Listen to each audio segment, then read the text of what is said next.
Entonces, una cultura para esto de la integridad de datos es muy necesaria, ¿no? En cuanto a, para que se pueda mantener correctamente los registros que se toman día a día en el área en la que estemos viendo, porque si no nos van a generar trabajos no conformes, datos erróneos, desviaciones, omisiones, en fin, cosa que no queremos y la integridad de datos de lo que va a buscar es que sus datos nazcan correctamente. ¿Mm? La gobernanza de datos, entonces, tiene que ver con esta parte de gestionar o administrar correctamente y deben de tomar en cuenta entonces todo el ciclo de vida de los datos y ciertos elementos para hacerlo. La gobernanza de datos es consecuencia ya de primero llevar una buena administración de la generación del dato. Y la mencionamos para que la conozcamos, pero digamos que eso es a donde al final, después de que ustedes reciban toda la instrucción de integridad de datos, van a regresar cómo se realiza correctamente la gobernanza de datos. Para llegar hasta allá, hay que ir de lo simple a lo complejo, y lo simple es que conozcamos, pues, de qué se trata esto que estamos hablando, ¿no? Que es un dato. Y un dato es una representación simbólica, puede ser numérica, alfabética, algorítmica, espacial, sonora, ¿sí? Visual, que va a describir o cuantitativamente o cualitativamente algún hecho, un suceso, una entidad, una actividad, eh, un valor, en fin, es un dato, puede ser muchas cosas. ¿Mm? Entonces, aquí lo importante es que ese dato nos representa algo, lo necesita para algo dentro de nuestra organización. Es la importancia, ¿no? De que sea íntegro. Íntegro, o la integridad, ¿con qué tiene que ver? Pues que este valor, este dato, sea sólido y consistente, ¿no? Ya que sí nos respalde lo que está diciendo, que está respaldando, lo que está comprobando o lo que está ayudando. ¿No? Entonces, integridad, fíjense, en esta parte, integridad en sí la palabra es un nivel más arriba todavía que honestidad o probidad. ¿Mm? La integridad tiene que ver con muchos elementos en los seres humanos, por ejemplo, que van más allá de ser honesto, ser probo, ser justo. Y en los datos es igual. La integridad tiene que ver con que cada una de las aristas, cada una de esos lados que presenta, estén blindados para que no puedas echar abajo ese dato o esa información. Por eso la importancia. Aquí vamos a tener algo que es muy interesante, que son los metadatos. ¿Sí? Está el dato, pero aparte está algo que se llama metadato. Y el metadato es la información que va a describir o va a proporcionar el contexto de esos datos. ¿Sí? Son como datos que marcan esos datos, que están sobre esos datos, pero gracias a esos datos podemos hacer una buena gestión, localizarlos, comprenderlos, reutilizarlos, reestructurarlos, validarlos. ¿Sí? Son los que nos pueden decir si esos datos son reales, son falsos, son inventados, hubo un error de transcripción. Esos metadatos nos ayudan a reconstruir la historia de la generación de ese dato, por eso son importantes. El metadato, a lo mejor, si han escuchado un poco de validación de sistemas computarizados, ahí se utiliza más, pero en la documentación manual también existen metadatos o maneras de que ustedes puedan darse cuenta que el, la información o esa cadena de datos fue generada correctamente. ¿Mm? Vamos a tener el ALCOA Plus, el ALCOA más, que es el acrónimo para integridad de datos, ¿sí? Más las 4 características que también la EMA sumó a la integridad de datos. Dentro de ahora sí, de lo que quiere decir este acrónimo, ¿sí? El acrónimo está por las primera letra en inglés de la palabra que, este, que se forma, ¿no? Y la primera es que sea atribuible. Un dato, entonces, para ser íntegro, lo primero que tiene, la primera característica que tiene que cumplir, que sea atribuible. Y aquí ejemplos de que sea atribuible, a qué nos referimos? Que está directamente atribuida, directamente relacionada a la persona o al sistema, ¿sí? Que generó ese dato. tenemos que saber exactamente quién fue el originador de ese dato. Y eso quiere decir que sea atribuibles, ¿no? Se sabe su origen, se sabe de dónde procedió, quién fue el que lo escribió, lo emitió, lo redactó, lo procesó, ¿no? Entonces, si ustedes están en un laboratorio, por ejemplo, eh, el del que quieran, tienen bitácoras, y en la bitácora tienen que se utilizó un V visible, y van a tener una firma. ¿La firma para qué les va a servir? Para atribuir ese registro a una persona, ¿no? Y entonces un ejemplo de un dato que es atribuible sería esa firma en la cual está señalando directamente que generó esa información. ¿Se ven lo de atribuible? Es sencillo. Ahora legible, la siguiente letra del acrónimo, que se puede leer o interpretar. ¿Sí? Leer por los medios necesarios. Aquí abran un poquito su mente. No solo leer, si el dato es íntegro, se puede leer, pero piensen si es un código de barras, también es íntegro. Puede ser que yo esté generando una cadena de lotes en los cuales me dan por código de barras la lectura o la información para el siguiente proceso. Ese código de barras no es legible en el estricto sentido de la palabra o de la definición por un ser humano, pero sí es legible por el medio adecuado. Entonces, eso es también correcto. Legible, estoy utilizando firmas electrónicas dentro de un sistema computarizado y está la firma de la persona que está liberando ese lote.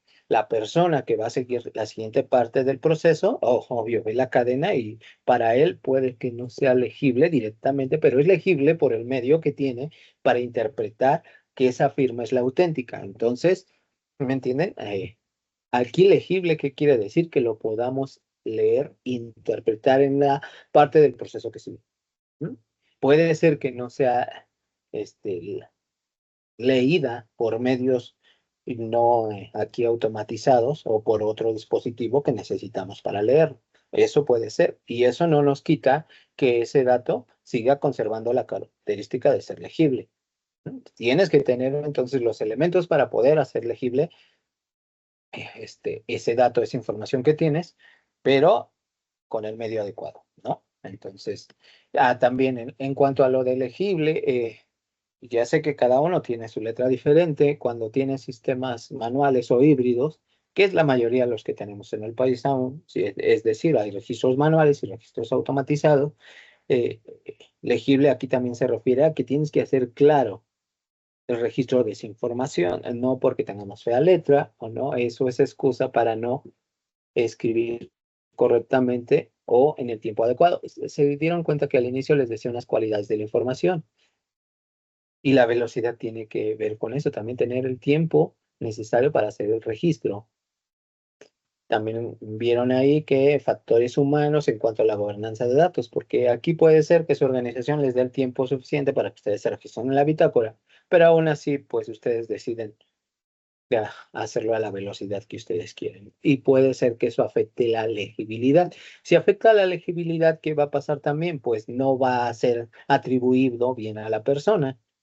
O a veces ahí sí les puede servir, ¿no? Pues el que escribe más feo es tal persona, pero no son análisis este, criptográficos. No estamos haciendo eso, lo que estamos haciendo es procesos farmacéuticos. Entonces, aunque podamos atribuirle la firma, el registro, la información a cierta persona, no es lo correcto, ¿no? Hay que hacerlo legible para el medio que corresponde. Si es manual, el medio que corresponde va a ser visual, ¿no? Si es un código de barras, si es otra si es una indicación sonora, es auditivo y así. Entonces, para el medio que corresponde va a ser leíble en la dimensión y cantidad también correcta.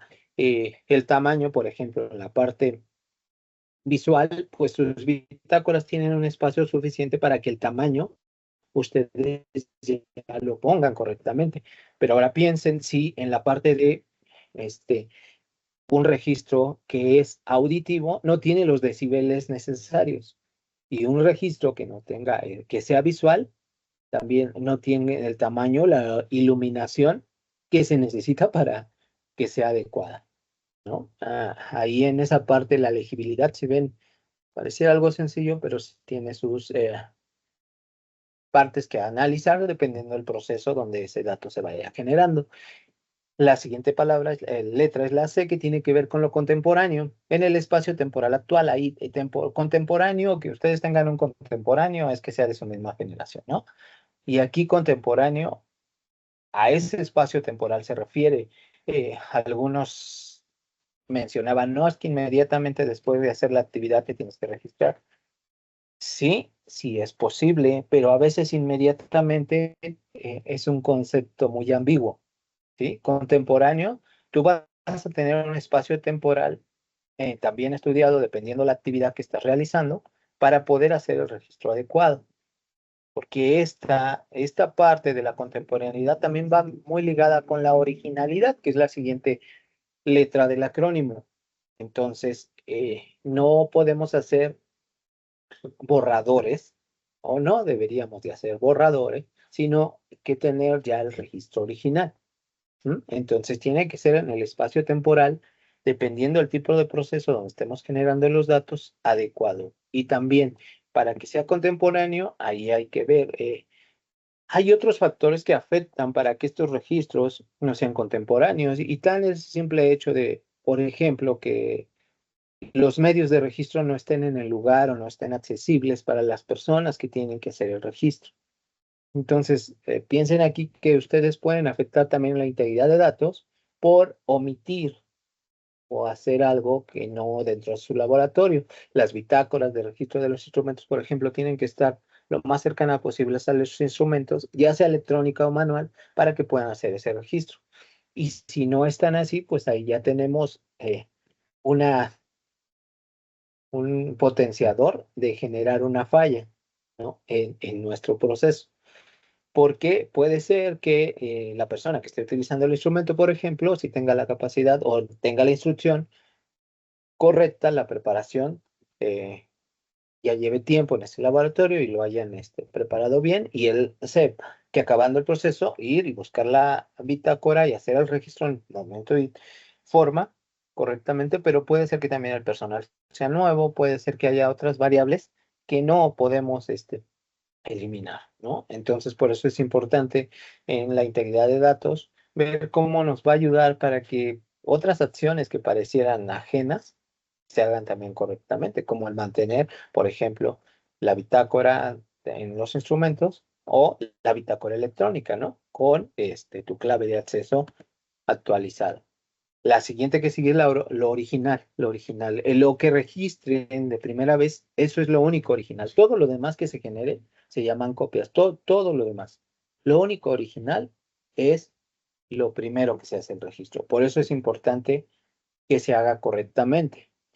Para que esta característica se pueda mantener bien en sus registros, algo básico que sí debemos de tener es buenos formatos. Actualmente se les llaman formatos inteligentes, que no es otra cosa que estudiar correctamente qué tipo de información vamos a guardar para que los campos nos orienten a minimizar las fallas y a poner la cantidad de información necesaria. Va a ver que un formato inteligente, ya sea de un instrumento o ya sea manual, nos va a facilitar que las fallas no se den o cuando se den sean muy fáciles de identificar y corregir. Cuando no tenemos también este tipo de formatos inteligentes, pues puede pasar que tengamos muchos borradores, muchos datos que no, eh, que se van transcribiendo de borrador 1 borrador 2 y luego cuando ya llegan al formato adecuado, pierden, pierden por lo menos esa actitud, por decirles al menos, ¿no? A veces hasta la atribuibilidad, es decir, que ya la persona que lo generó ni siquiera es la que la registró. Por eso es importante también que los formatos vayan ligados con estas características de la integridad de datos. El último de este acrónimo habla de la exactitud.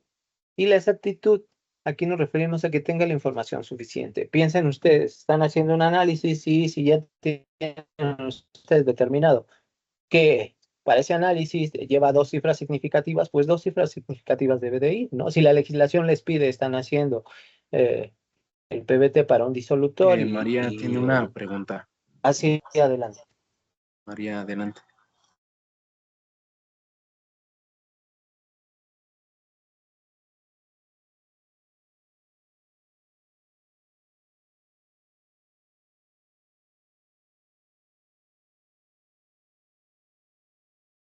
No, perdón, se activó. No se preocupen, pero si tienen preguntas, adelante, ¿eh? Sí, les decía, aquí en esto de exactos y la legislación, estamos haciendo una prueba de un disolutor. En la prueba del disolutor, la que pide la USP, el Performance Verification Test, les dice, tiene que estar la medida geométrica en este valor y el coeficiente de variación en este valor. Y ahí te da cuántos decimales tiene, cuántos no. Entonces tú sabes en la norma a cuánto tienes que redondear. Tiene que ser exacto para que puedas hacer la comparación correcta. El no tener datos exactos también se presta a interpretaciones, y las interpretaciones pues van a ir de acuerdo al analista luego al final. Pero también piensen, adelante vamos a ver algo interesante que se llama triángulo del fraude, y me recuerdan si es que, lo voy a anotar aquí, esto, para que vean la importancia de esto de la exactitud, ¿no? En este triángulo del fraude podemos hacer un ejemplo con esto de la exactitud. Entonces, ahorita de lo que llevamos, ya llegamos a la ALCOA, ¿sí? Esta es la primera parte de ese acrónimo.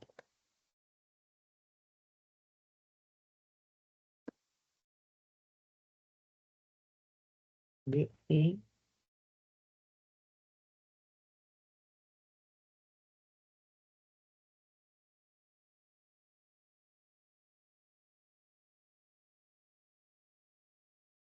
¿sí me escuchan, no? Sí. Ah,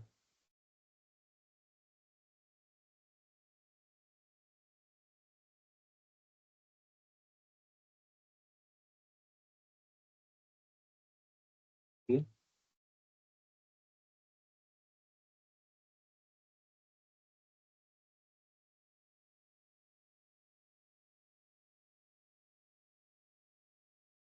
Listo. Bien. Cuando tiene ese acrónimo, la parte de plus, tiene que ver con otras 4 características. Una de estas es que esté completo, ¿sí? Todos esos datos, ahora sí, ya vimos que fueron atribuibles, fueron legibles, contemporáneos, originales, exactos, y estén completos. Todas esas características hasta este momento deben de estar, pero también todos sus metadatos, o toda la información que respalda su generación. Y piensen, aquí ya, aunque estamos hablando de integridad de datos, piénsenlo ya como información para que ustedes lo entiendan más fácil. Piénsenlo ya como el cúmulo de sus datos para que puedan utilizar ya esa información. Entonces, en este punto tiene que ir completo. Cuando lo ves también como datos, pues los ejemplos son más sencillos, porque completo, estamos diciendo que estamos reportando, por ejemplo, la lectura de una absorbancia, y completo es decir que lleve 4 decimales, por ejemplo, ¿no? Entonces, en esa manera es sencillo, pero si ya estamos hablando de un reporte, por ejemplo, de un análisis de un lote o de una materia prima, pues completo es que lleve todos los elementos para respaldar que ese análisis se hizo correctamente. Consistente, ¿sí? Aparte de ser completo, para esto tiene que tener cierta consistencia, es decir, los eventos se tienen que dar en la manera que se tienen que dar, en la secuencia esperada. Tiene que tener sincronía, no puede ser que una tarea B esté antes que una tarea A, ¿sí? Porque sabemos que esas letras primero va la A y luego la B, y a eso se refiere. Imaginen procesos en los cuales ustedes tienen actividades serializadas, y si tienen actividades serializadas, es decir, no puede haber tengo un análisis de tabletas, por ejemplo, donde le hice varias etapas y resulta que mi primera etapa es una destructiva. Es cómo es que hice los otros análisis si en el tiempo ya había destruido mi muestra. Les decía que aquí, cuando tú ves estos de los datos, es interesante cómo tú puedes reconstruir todos los procesos, tareas, análisis a partir solo de la información. Y aquí es donde puedes encontrar, pues, ciertas inconsistencias que te dejan creer que, pues, no es muy cierto, ¿no? Lo que están reportando. Por eso aquí es importante esto de la consistencia, ¿no? Que estos datos, cuando las actividades o cuando hayan sido generados de algo que lleve como una serialización, estén correctamente. O una secuencia de pasos que tú esperas que se haya realizado en ese orden para que el resultado sea confiable. Después de consistente van a ver ustedes, tienen completo, consistente y luego va duradero, resistente. Aquí dependiendo la traducción y de la bibliografía que consulten, pero se refiere a lo mismo. No tiene que durar o tiene que resistir. Estos datos ustedes tienen que tener la capacidad de poderlos utilizar cuando sea necesario, ¿no? Piensen en un ejemplo más claro. Antes había muchas impresoras térmicas. Ustedes acababan un análisis de friabilidad, un análisis de desintegración, un análisis de un disolutor, un análisis de una balanza. Un peso en una balanza, les imprimía el ticket, pero el ticket tenía una impresora térmica, guardaban el ticket en un cajón y resulta que hacía calor o ahí no había temperatura controlada. ¡Pum! En 2 días ese ticket no se veía nada, ¿sí? Entonces, ese dato no era ni duradero ni resistente. Tenemos que cuidar, si tenemos ese tipo de instrumentos, todavía, pues hacerlo un medio duradero, ¿sí? Ya sea registrarlo, ya sea fotocopiarlo o ya sea cambiar de impresora. Pero tenemos que ver que ese dato tenga también esa característica, que pueda ser duradero o resistente.